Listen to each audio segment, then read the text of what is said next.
هانګ افغانستان ته په دریم میچ کې شکست ورکو. د کرکټ عجیبه ونده کې گیم دا دی چې مضبوط ټیمان ته به شکست ورکړي او کمزور ټیم به راپاسېږي تا ته به شکست درکړي. ډېر عجیبه ونده کې گیم وشو نن د هانګ او د افغانستان ترمنځ.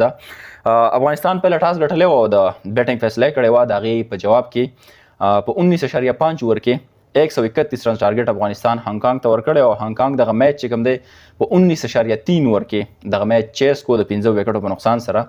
خو سوچ په دې خبر باندې کوم چې افغانستان شکست ورکو سریلانکا ته، افغانستان شکست ورکو بنگلاديش ته. مطلب د دې په ګروپ کې چې کوم سخت ټیمانو مضبوط ټیمانو نو هغې ته افغانستان الریډي شکست ورکو. خو چې کله کمزور ټیم پاتې شو زما خو لګېدل سوچ مې داسې و چې بیک ټو بیک 3 وکټریز بیک ټو بیک 3 میچونه به افغانستان وګټي په دې ایمرجنګ ایشیا کپ 2024 کې او بیا به لاړ شي سیمی فاینل ته ښه د هاي رن ریټ سره. خیر فلحال اوس هم څه مسله نشته دی، هېڅ قسم ایشو نشته دی.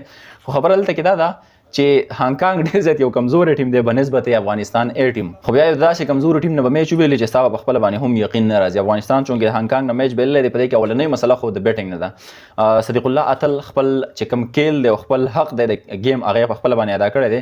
خو بقایا په سوشل میډیا باندې هم په دې یو څو کسانو باندې تنقید روان دی او غوښتنه پښتانه چې کوم دی یا د افغانستان کرکټ فینس چې کوم دی هغه دا کوي چې شاید کمال، کریم جنت او شرف الدین چې کوم دی دیو ته موقع نه ورکول پکار، نوي کلاړیانو ته موقع ورکول پکار، کوم چې په سکواډ کې تاسو سره شامل او واقعا دا خبره ضروری هم ده. نوو کلاړیانو ته به پکې موقع میلاو شوی وي او د هغې ټیلنټ چې کوم دی هغه به هم آزماو کړل شوی وي. مطلب د هغې هغه ټیلنټ به هم پته لګېدلی چې یاره دیو څومره پورې اوبو کې دي.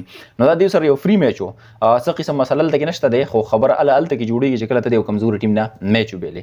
نو بس دا د کرکټ یو ښکلا ورته وي او دا کرکټ چې کوم دی بیوټي ورته وي، هر څه ورته نوم تاسو دې له ورکوئ. خو د کمزوري ټیم نه میچ بیلل مختلف قسم کوېسچن یې په تاسو باندې رایز کوي. بهرحال څه قسم مسله نشته دی، را روان چې کوم سیمی فاینل دی ګورو به چې سیمی فاینل ته د افغانستان سره څوک وځي او د چا سره به د افغانستان سیمی فاینل میچ راځي هغه باندې بیا بعد کې خبره کوو. بهرحال نن چې کوم دی اورال میچ کې ستاسو په نظر کې په کوم ځای کې غلطي شوې هغه را سره کمنټ کې شامل کړئ. انشاءالله ملاویږو نوي ویډیو کې. تر هغه ته مالا کې اجازت د الله پامان.